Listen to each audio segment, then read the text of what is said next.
All new at 6, neighbors on Lake Sinclair say they are tired of silt and sediment clogging the lake. They say it's causing marshlands and parts of the lake to dry up.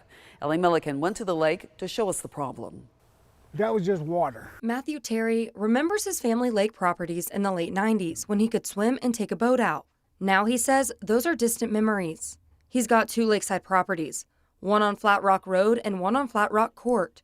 But now he says the lake there is filled with silt. He says due to the silt and debris, the water is too shallow at both spots and islands are forming. Now that goes out about a mile. That island does. It just keeps going up and up and up and up. Now he says people can't swim or get their boats out. Georgia Power owns and manages the lake, and Terry blames them for not cleaning it up. You pay Georgia Power $100 a month for power, $150. They don't do nothing. They don't spend one dime on this lake. Neighbor William Ridgway agrees. Georgia Power says they're not in the lake business, but they own it. Williams lives on Flat Rock Circle and says the silt and debris are bad. He also says his children can't swim and it's hard to get a boat out. The lake filling in with sand and muck.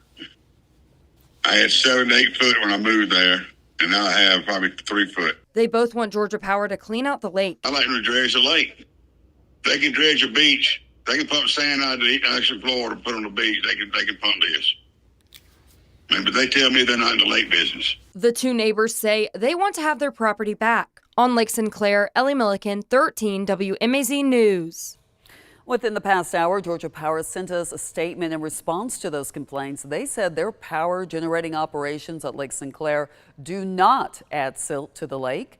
They say they have guidelines aimed at keeping sediment out of the water. They added people should contact them or their local authorities about any erosion they see. The neighborhood is planning to hold a forum with Georgia Power tomorrow night at 5:30. The public is invited to attend the forum at Lakeside Baptist Church in Milledgeville.